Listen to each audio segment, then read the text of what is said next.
Looking for support, advice, and inspiration from moms just like you? Welcome to Mom Talks, where we delve deep into the struggles, messiness, and beauty of real #mom life. Here's your host, fellow mama and health and fitness expert, Sarah Denton.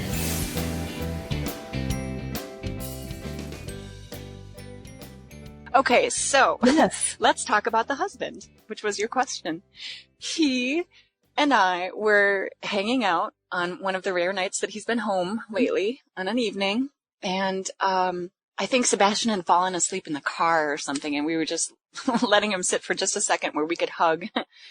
And I remember going, because he had to go out of town. My husband goes out of town sometimes for work. And I remember thinking, I don't want to be upset if you get to go out of town. I say get to. Right. He has to go out of town for work, or sometimes he chooses to bike to work, or he gets to go out of town and he's setting his bike up while he's out of town. He's going to go bike or long bicycle rides. This is where the argument came up. I'm trying to describe it, and I feel like I'm floundering. Basically, I feel like even though my husband is working hard to provide for the family and he's got the entire financial burden of supporting us, he still gets to ride his bike to work if he so chooses. He still has use a freedom. bathroom when he so chooses. And those simple freedoms that I think he can take for granted. And I remember holding him and saying, God, I don't ever want to be envious of you. I want to be happy for you that you get to do that, because, I do feel like this is the right thing to stay at home with my son. I want to feel happy being at home with my kid.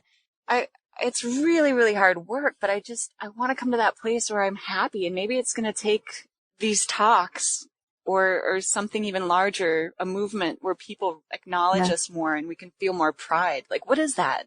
Why do I feel like I'm not living my life? Right, which really doesn't make sense sense when you think of how important raising a little human is. Yeah. Right. Well, my husband looked at me and I could see the blank stare in his eyes. And somehow it turned into, I wish we could trade places. My job's been really hard lately, he says to me. I wish we could trade places. Like I was just, I'm living in la la fantasy land and he's really doing the And honestly, Veronica, we've been there. We've been there, but I promise there will come a time. I mean, bless my husband's heart that he will finally admit to me, after he's had to watch our 3-year-old, for kind of a big chunk of time so that I could go do something or run an errand or whatever. And when I come back, he looks so flustered and he said, I don't know how you do it. I don't know how you do it. You know what? I'm going to support you on whatever you want and whatever you need to do, because you do this every day. But that's not how it used to be. That wasn't how it was at first. Comes. So it will come. Oh, hon. Right. Cause dad comes home and he gets like this sweet little toddler who's like, "Ooh, you're dad. I never see you." And he gets a hug and they play. But then when it comes time to do the bath or the diaper changes, it's me again. So he's not, he's not there yet. It will. But I hope it does come. Thank you. And I hope I do I would love to support us financially too. At some point, I would love to get back in the workforce and do that. But you're right. Raising little humans, pretty darn important. Definitely. Oh, I was going to say too, and I never got to say the full circle. At the very beginning of our talk, we had brought up how I was raised. And I know you've mentioned that you've seen Sebastian, look at nature, and we just love nature. And so he gradually takes to it too. If we're pointing things out, we're like, look at the sky, the trees. He loves birds. We indulge him. We are currently also living in a camper. I just realized, when we were talking about memories, I don't know if it was a smooth transition to fit that in just there, but I just had to say, I just realized we're bringing him up in a camper. Because we haven't found our permanent home here yet, because our properties back in West Virginia didn't sell. And we moved here for a better job for my husband. That's why we're here in Evansville, Indiana. And so how is that? Because you mentioned when you were younger, exactly what you just said, the full circle. You lived in a camper for a while your parents were building your house. Little bit. I mean, I was pretty young, I think, but I just remember It's like funny, a snippet. though, you're doing this. I don't know. I know. My mom's like, you're not supposed to repeat our mistakes, honey, she says. But, I think it's okay. It's efficient right now. It's not on our own property or out in the woods. Boy, it makes you appreciate what you have and what you need, I guess. So right now you're living in a camper, and let's just I'm going to act like I'm kind of putting you in a pot of water that's like starting to boil. So you're living in a camper, so it's close quarters. You have a toddler that has a lot of energy and, that always needs different things. It's been a stressful day. Dad comes home. Yes. And 2 dogs. We have 2 dogs. And, also, and then Dad comes home, which makes it feel even, a little bit more cramped. And then Dad had a bad day of work and he's frustrated and just wants to be left alone. And you're frustrated because you've been with a toddler all day, and you two kind of start to argue. How do you get out of that? Because talking to you previously, it was pretty amazing hearing you talk about kind of how you two resolve and come back together at the end. Oh gosh. Well, and it's taken a lot of practice. We were really bad at fighting in the beginning of our marriage. I want to say, like, if people feel like, it's really hurtful when you fight, sometimes it is. Sometimes you've got to figure out, if you're going to be able to grow into a better practice, I guess. We both talked about that. It's not automatic. You think you're going to be with a mature adult who's got a handle on their feelings or, doesn't lash out at you when they're mad. But no, we've been awful to each other. And, at this point though, in our marriage, I know to give him a break when things turn to a point where we're saying things and they're not being understood. They're obviously not being understood. Like, I'll say one thing and he's saying one thing. It just means like I'm just forcing my perspective on him. He's trying to force his on mine. We're not listening. I just know to give him a break, which it used to be he would take a break and I would feel stonewalled. And now I just know to just lay off, and we both kind of sit with our feelings and let them settle. And I think he's actually thinking about what I'm saying while I'm thinking about what he's saying. Right. We're just not forcing it anymore. And we come back and we can be a little bit better about it. And we can admit what we just may not understand. We may never understand. But we keep trying, I guess. And we just, we don't give up on each other. I don't give up on him. That's the miracle of this relationship. I've not been good in relationships in the past. And for some reason, this man, I just don't give up on. I don't care if I'm hurt, and I don't care if I feel like I'm reinforcing bad behavior. I will always go to him and say, like, we just need to sort this out. If it's not now, we'll keep reapproaching, but we'll figure this out. We're going to figure this out. And we do.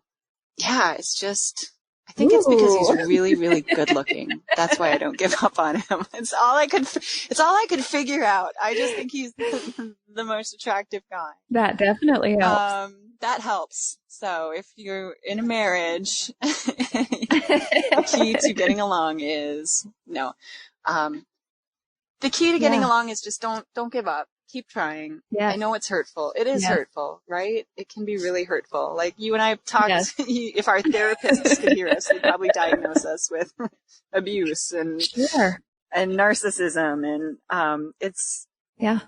And I just love that. I think that's important for other moms to hear too. Just keep trying.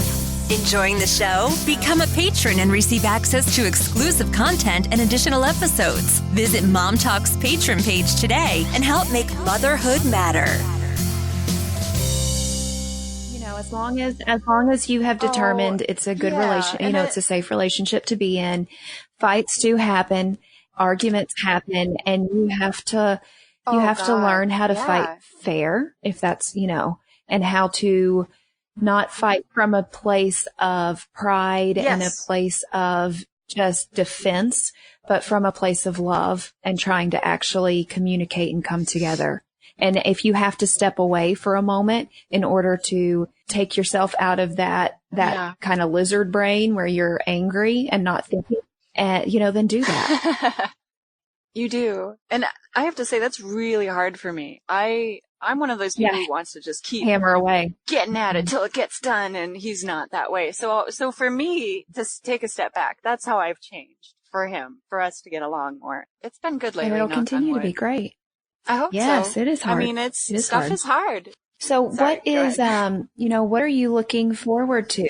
What are your plans? Are you planning to stay at home? And I know plans change all the time, but as of right now, like, what are your goals, your aspirations? Are you going to homeschool Sebastian? What are your plans with that?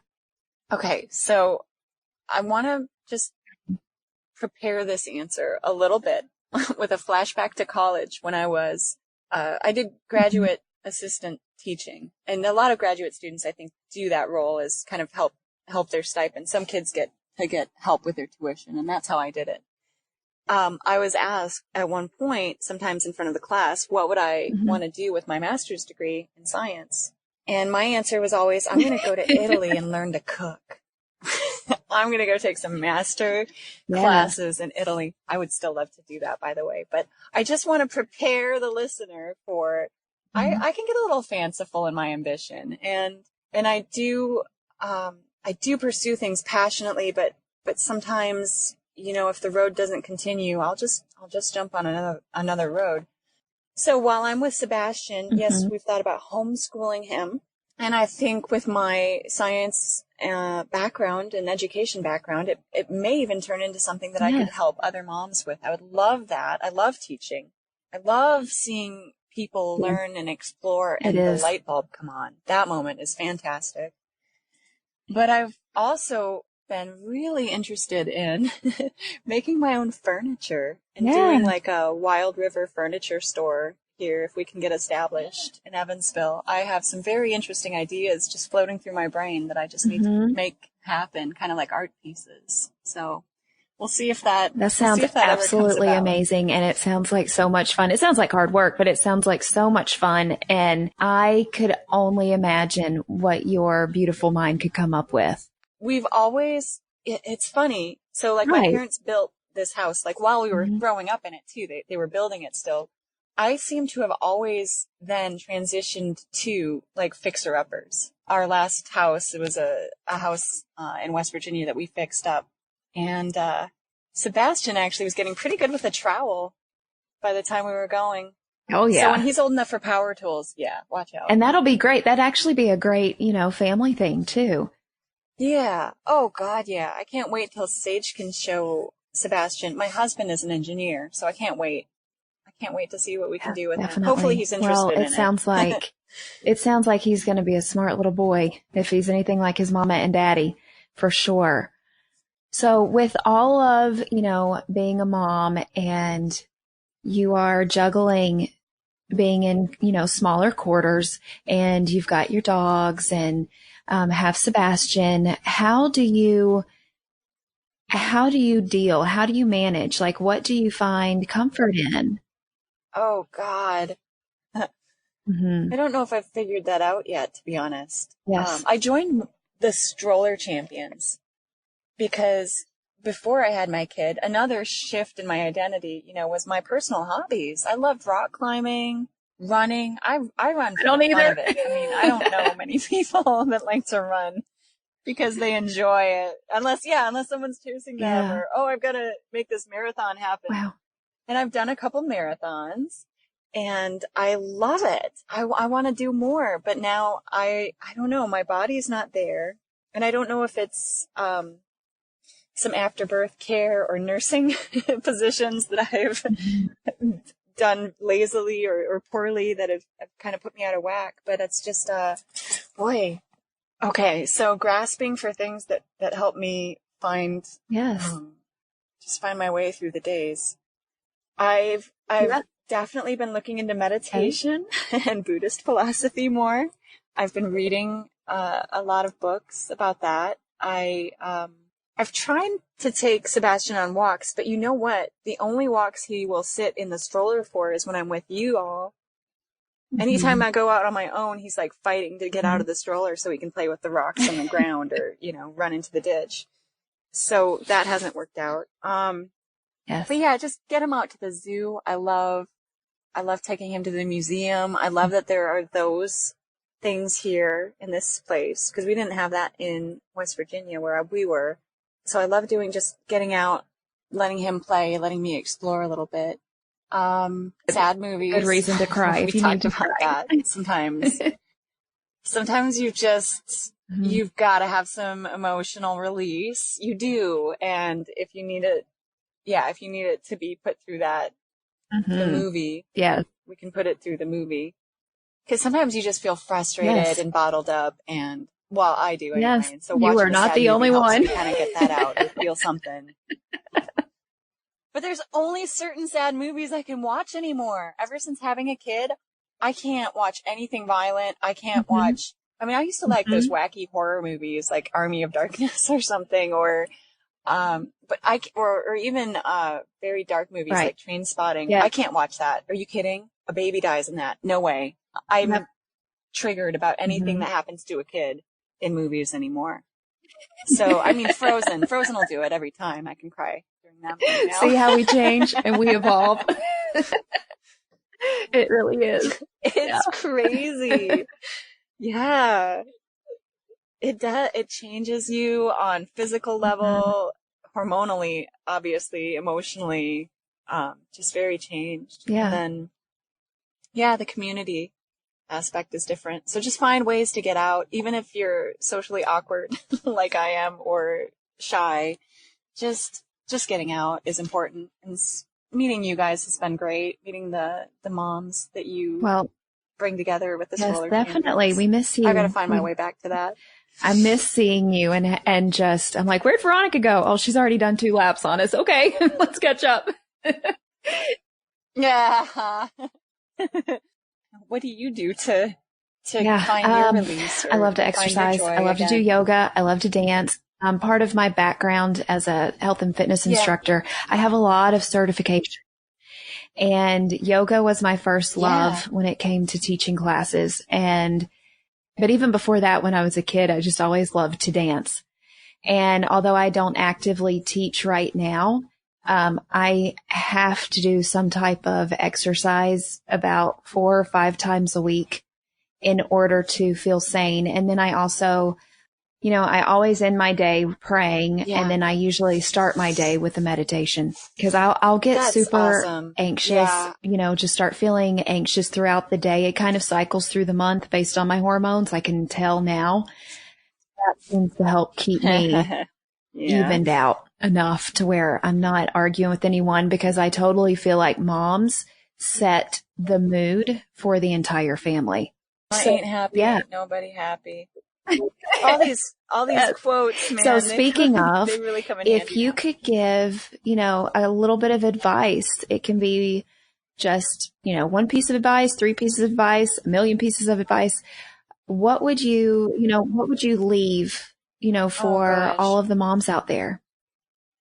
Oh, I just want to say I'm here with you. You're not alone. And just keep reaching out to find the help that you deserve. If it's not the first person you reach out to, just keep reaching out, because we're here. And it is hard. It's sometimes impossibly hard, but just know that we're all going through this, and That's true. Somehow the species keeps That's going. so true. Yeah, hopefully we can create some better communities. Veronica, thank you so very much for joining us on Mom Talks. I feel like everyone else is just as intrigued and in awe by you as I am at this point. For those of you who are patrons, we are going to have some extra content with Veronica. We're going to talk a little bit deeper into basically any subject she wants to talk about. And again, if you have any comments or any questions, please leave them in the comments to this podcast, or you can also email me, sarah@momtalkspodcast.com. And if you are not already a patron, please consider checking that out so that you can hear all of the extra episodes and get to know Veronica even on a deeper level. But thank you so much for being here on Mom Talks. Veronica, thank you. You were a joy to talk to and an incredible person and a wonderful mom. Thank you so much. Thank you for listening to Mom Talks. Your support is invaluable, so please subscribe, rate, and leave a review. For even more extras and bonus content, be sure to visit Mom Talks' Patreon page.